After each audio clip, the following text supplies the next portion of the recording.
Hello and welcome. I'm Geeta Mohan and you're watching World Today. First, we bring you a report of US Senate Intelligence Committee hearing that just took place a while ago. It was part one of day one of the hearing. Trump administration's top intelligence officials faced the Congress in first hearing of this week to offer their first testimony in office about the threats facing the United States of America and tackle urgent questions about the security breach that unfolded when war plans were mistakenly leaked to Editor-in-Chief of The Atlantic, Jeffrey Goldberg. FBI Director Kash Patel, CIA Director John Ratcliffe, and Director of National Intelligence Tulsi Gabbard were among the witnesses who appeared on Tuesday before the Senate Intelligence Committee. On Wednesday, they will appear before the House Intelligence Committee in back-to-back hearings. But listen in to what happened and what transpired at the Senate hearing. It was indeed a fiery spat between senators who were questioning these intelligence officials. I want to get a little more information about this. Director Gabbard, did you participate in the group chat with Secretary of Defense and other Trump senior officials discussing the Yemen war plans? Senator, I don't want to get into the specifics. Ma'am, were you on? You're not going to be willing to address. So you're not, are you denying, Matt, will you answer my question, ma'am? You were not TG on this group chat? I'm not going to get into the specifics. So you refuse to acknowledge whether you were on this group chat? Senator, I'm not going to get into the Why specifics. are you going to get into the specifics? Is it because it's all classified? Because this is currently under review by the National Security Council. Because it's all classified? If it's not classified, share the text now. As the White House previously stated, is it classified or non-classified information on this text? I can confirm. Director Ratcliffe, were you on the group chat? Senator, I was on a signal messaging group. So you were the John Ratcliffe on that chat? I was. Thank you. Thank you. Can I provide some context, Senator, to that? Yes, but I've got a series of questions. Well, but I think it's important because at the outset you made a couple of comments about signal messaging using encrypted apps. So that we're clear, one of the first things that happened when I was confirmed as CIA director was signal was loaded onto my computer at the CIA, as it is for most CIA officers. One of the things that I was briefed on very early, Senator, was by the CIA records management folks about the use of signal as a permissible work use. It is. That is a practice that preceded the current administration to the Biden administration. Director Ratcliffe, I've got a series of questions. If you're making the statement, if you're making the statement, the signal is a secure channel. No, can I answer that? It is. I've got a series of end-to-end decryption. So it is. To finish, I understand encryption. It is permissible to use to communicate and coordinate for work purposes, provided, Senator, that any decisions that are made are also recorded through formal channels. Right. So those were procedures that were implemented. My staff implemented those processes, followed those processes, complied with those processes, and finally, just please, so my communications, to be clear, in a signal message group were entirely permissible and lawful and did not include classified information. Well, we will make that determination, because if it's not classified, share the text with the committee. Let me go on. Director Gabbard, you are the security executive and set access guidelines for classified information. Did you contact the defense secretary or others after this specific military planning was put out and say, hey, we should be doing this in a SCIF? There was no classified material that was shared in that So then if there was no classified material, share it with the committee. You can't have it both ways. These are important jobs. This is our national security. Bobbing and weaving and trying to, filibuster your answer. So please answer the question. If this was Director Gabbard, if this was a rank and file intelligence officer who did this kind of careless behavior, what would you do with them? Senator, I'll reiterate that there was no classified material that was shared in that signal. If there's no classified materials, share. And then if there's no classified materials, then you can't even answer the question whether you were on the chat. This is strangely familiar, and I think my colleagues will remember, when you couldn't answer the question, is Edward Snowden a traitor? Man, I have serious doubts about your, anyway. Director Gabbard, I'm going to give you this. Tweeted just 11 days ago, and I'm quoting you. Any unauthorized release of classified information is a violation of the law and will be treated as such. So if this information is classified, what are you going to do? Senator, 2 points here. First of all, there's a difference between inadvertent release versus Careless and sloppy. malicious leaks of classified information. The second point is there was no classified information that was on Then the this signal committee group should get chat. that information. Director And the Patel, National Security Director Council Patel, has my time's reviewed about out, how and I'm this going to use occurred. my 12 seconds that the chairman gave me. Director Patel, has the FBI launched any investigation of this? Senator, I was just briefed about it late last night, this morning. I don't have an update. I would like to get an answer by the end of the day. Obviously, my colleagues and I feel very strongly about the war planning meeting over unclassified phones. Obviously reckless, obviously dangerous. Both the mishandling of classified information and the deliberate destruction of federal records are potential crimes that ought to be investigated immediately. And I want to make clear that I'm of the view that there ought to be resignations, starting with the National Security Advisor and the Secretary of Defense. Well, the hearing took place a day after news broke that several top U.S. national security officials in the Republican administration of Donald Trump's administration, including Ratcliffe and Defense Secretary Pete Hegseth, texted war plans for military strikes in Yemen to a group chat in a secure messaging app that included the editor-in-chief of The Atlantic.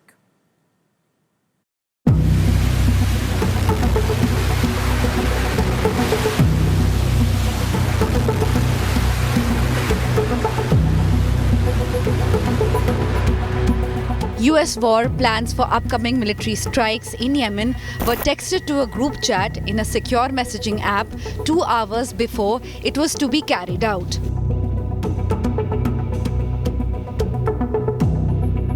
Top national security officials for President Donald Trump, including his defense secretary, were part of the group chat, and it also included the editor-in-chief for the magazine The Atlantic, Jeffrey Goldberg. He was invited in the group by none other than Mike Waltz, U.S. National Security Advisor. They're going back and forth. A lot of resentment directed at European allies of the United States, which obviously enhanced the credibility of this chain, because everybody in the chain sounded like the people I know who are in this administration. Nevertheless, it wasn't until Saturday that I was reasonably certain that this wasn't a hoax, that I had actually mistakenly been included in a conversation of the Principals Committee, essentially the leaders of the national security community, including the head of the CIA, in this discussion of whether the Houthis should be attacked in Yemen. Trump's defense secretary Pete Hegseth posted details of the attack on March 15th. A couple of hours later, the US began launching a series of airstrikes against Houthi targets in Yemen.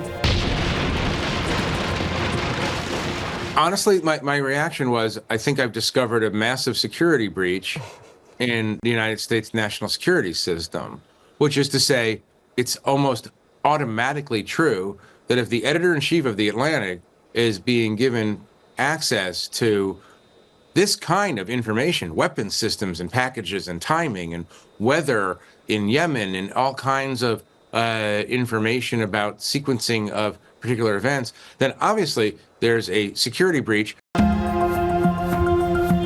He left the group as soon as he realized that this group was not a hoax or AI generated or a scam, but real. But to his surprise, there were no questions asked or doubts raised of his sudden disappearance from the chat group. I removed myself from the chat, actually. So I am no longer privy to what, if anything, is going on in the chat. I watched this Yemen operation go from beginning to apparent end, and that was enough for me to learn that there's something wrong in the system here. As soon as Jeffrey Goldberg posted his story, chaos broke out. The US Defense Secretary slammed him and his credibility, as well as denied posting any war report in the group. Can you share how your information about war plans against the Houthis in Yemen was shared with a journalist in The Atlantic? And were those details classified? You're talking about a deceitful and highly discredited so-called journalist who's made a profession of peddling hoaxes time and time again, to include the hoaxes of Russia, or the fine people on both sides hoax, or suckers and losers hoax. So this is the guy that peddles in garbage. This is what he does.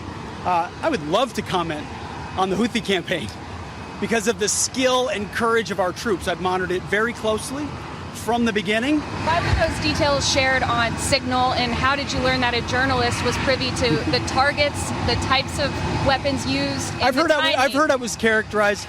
Nobody was texting war plans, and that's all I have to say about that. Thank you. What is your response to that? The US National Security Council said in a statement that it was looking into how a journalist's number was added to the chain in the Signal group chat. In addition to the US Defense Secretary Pete Hegseth, it included Vice President J.D. Vance, Secretary of State Marco Rubio, Tulsi Gabbard, Trump's Director of National Intelligence, and National Security Advisor Mike Waltz. Bureau Report, India Today.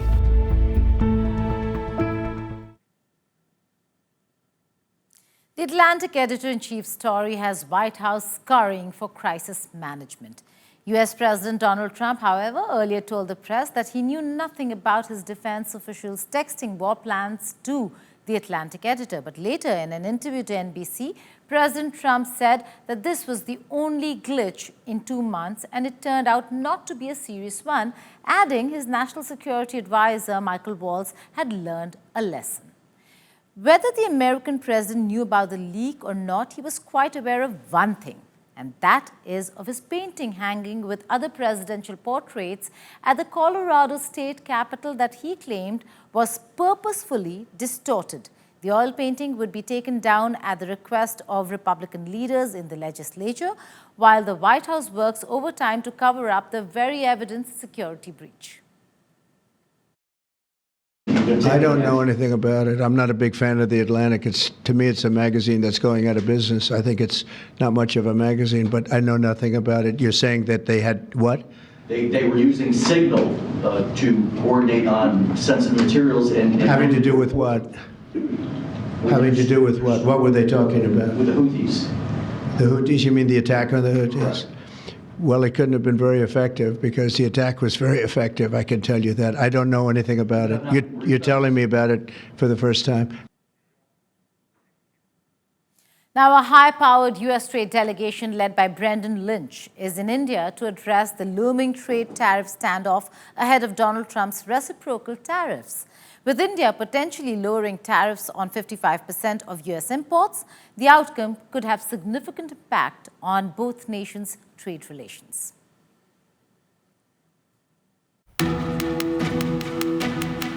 As the clock ticks to Donald Trump's reciprocal tariffs, a high-powered U.S. trade delegation led by Brendan Lynch, the U.S. trade representative for South and Central Asia, reached Delhi this afternoon.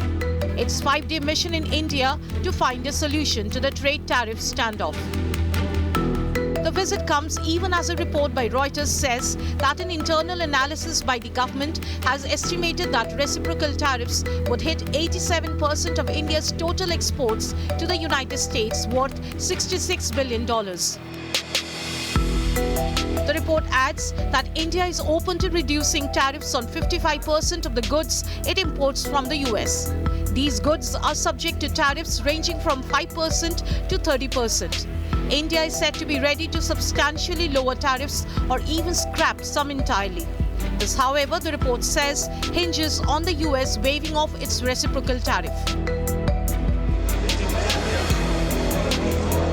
This comes on top of the overall reduction in import duties in Budget 2025. According to a government statement in Parliament, the simple average industrial tariff has reduced to 10.66% from 13.5% in 2023. The Finance Ministry has also introduced an amendment in the Finance Bill to reduce taxes on online ads, in a big relief to Google, Meta and X. Clarificatory amendments in the provisions for FSC's provisions and presumptive taxation for service providers for electronic manufacturing units is also being brought in as government amendment. And the third one, for clarity and consistency, a government amendment is coming in for small changes in the block assessment provisions. And then the 6% equalization levy, which was being proposed, which was in effect for advertisement and other things, is being proposed to be removed, so that we can address the uncertainty in the international economic conditions. Indian equity markets, meanwhile, rose for a 7th straight session on Tuesday in hopes of diluted reciprocal tariffs. Fears over the sweeping tariffs seem to have lessened with US President Donald Trump's latest remarks that signal a softer stance than before. In what could be the latest recalibration of tariffs by Trump, he said several countries could get breaks. April 2nd comes, that'll be reciprocal tariffs. But we may take less than what they're charging because they've charged us so much. I don't think they could take it. In other words, they've charged us so much that I'm embarrassed to charge them what they've charged us. But it'll be substantial. And you'll be hearing about that on April 2nd. Trump, meanwhile, played another tariff card, threatening a 25% tariff on any country that buys oil or gas from Venezuela. According to an executive order signed on Monday, those tariffs will take effect on or after April 2nd. India is one of the big importers of Venezuelan crude oil and could face additional worries on this front. Bureau Report, Business Today Television. South Korea's Hyundai Motor Group on Monday announced a $20 billion investment in the United States of America. The investment includes a $5 billion new steel plant in Louisiana, announced by President Donald Trump, Hyundai Chairman Yoo Soon-chung, and Louisiana Governor Jeff Landry. Landry had traveled to South Korea in October and met with Hyundai to discuss the investment plan earlier this month. The Hyundai Steel plant Hyundai Steel said it was considering building a steel factory in the southeast of the United States of America, but nothing had been decided, adding that a hike in U.S. tariffs would have a negative impact on the Korean steel industry. Today, we're delighted to report that Hyundai is announcing a major $5.8 billion investment in American manufacturing. In particular, Hyundai will be building a brand new steel plant in Louisiana, which will produce more than 2.7 million metric tons of steel a year, creating more than 1,400 jobs for American steelworkers. And then there'll be major expansion after that. So Hyundai Motor entered the U.S. 1986. Since then, we have invested over $20 billion and now support more than 570,000 American jobs across all 50 states. Today, I'm pleased to announce an additional $21 billion in a new investment over the next 4 years, our largest U.S. invest ever. In some bad news for Elon Musk, Chinese automaker BYD surpassed $100 billion in revenue last year, taking over the global EV crown from Elon Musk's Tesla, which is one of its biggest rivals. Tesla's sales are dropping globally, with political headwinds and fierce EV rivals throwing up challenges.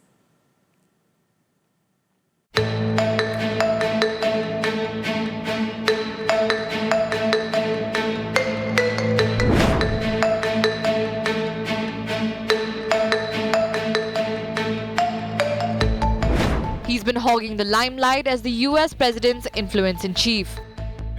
From being included in Donald Trump's inner circle to being handed an axe to trim the size of the US government, Elon Musk has been riding a tide of personal success. However, that's not the case with his iconic electric car brand Tesla. In a stunning shift in the electric vehicle market, China's BYD has surged past Tesla, claiming the top spot in global sales. According to latest reports, Chinese automaker BYD recorded a staggering $107 billion in revenue for 2024, eclipsing Tesla's $97.7 billion. BYD sold nearly 4.3 million vehicles last year, a mix of fully electric and hybrid models, dwarfing Tesla's 1.79 million pure EV deliveries. That is more than double of Tesla's output, a gap that's turning heads worldwide. In China alone, BYD's dominance is clear. Last month, the company sold over 318,000 vehicles, a 161% jump from the year before, while Tesla's sales in the same market dropped nearly 50% to just 30,000 units. So what's driving the BYD surge? Analysts point to BYD's affordable pricing. Models like the Seal EV start at just $12,000, paired with cutting-edge technology like their new 1,000 kilowatt charging system, twice as fast as Tesla's superchargers. BYD has also mastered vertical integration, building their own batteries and software, while offering prices that Tesla cannot match. BYD is also accelerating its global push with record exports last month. Meanwhile, Tesla faces challenges. Sales in Europe dropped 45% this year, and its China slump continues. The markets are reacting too. BYD stock has soared 37% this year, while Tesla's has plummeted over 27% in 2025, reflecting investor confidence in BYD's momentum. Closer to home, the India experience tells a stark story for the two companies. Tesla's been knocking on India's door for years, tangled in high import duties, once 110%, now eased to 15%, and demands for local manufacturing. Meanwhile, BYD's is already cruising Indian roads, with models like the Atto 3 gaining traction since 2022, capitalizing on affordability and a head start in the world's third largest auto market. Bureau Report, Business Today TV. US and Russia brainstormed over to strike a new agreement on Monday at Riyadh on the safety of shipping in the Black Sea. This is to be a possible stepping stone towards a ceasefire with Ukraine. Russia on Tuesday said it was willing to strike the new agreement, but only if the United States of America ordered Ukrainian President Volodymyr Zelensky to respect it. Foreign Minister Lavrov of Russia said only such an order would provide the assurances that Russia required. Each side criticized the other over the collapse in 2023 of an earlier agreement intended to ensure the safety of merchant shipping in the Black Sea after Russia sent tens of thousands of troops into Ukraine in February 2022. The maritime ceasefire under discussion would be a successor to the earlier Black Sea deal that had allowed Ukraine to safely export nearly 33 million metric tons of grain despite the war. Moscow withdrew in 2023, saying its own food and fertilizer exports faced serious issues because of Western sanctions affecting payments, logistics, and insurance. Когда президент говорил, мы из-за перемирия. When the president said, we are for a ceasefire, but there are nuances. Who will ensure that Nazi regime in Kyiv doesn't break the promise? We are also in favor of considering ways not to cause any damage to the energy infrastructure. This is not in our interest. And as the president said, we are in favor of resuming the Black Sea Initiative in some form that is more acceptable to everyone. The Black Sea Initiative was discussed in Riyadh as a priority. Our position is simple. I have just stated it roughly. We cannot trust this man's word for it. Наша позиция простая. That's all in this edition of World Today, but before I go, we leave you with these visuals of runaway cattle chasing or being chased by US police on highways. On Monday, police pursued a fast-running cow on Interstate 45 near Houston after it escaped. Traffic was temporarily stopped as police worked to remove the cow from the highway. And in another incident, on the 14th of March, Ohio highway police officers chased after a runaway goat as it weaved through cars. With that, goodbye and take care.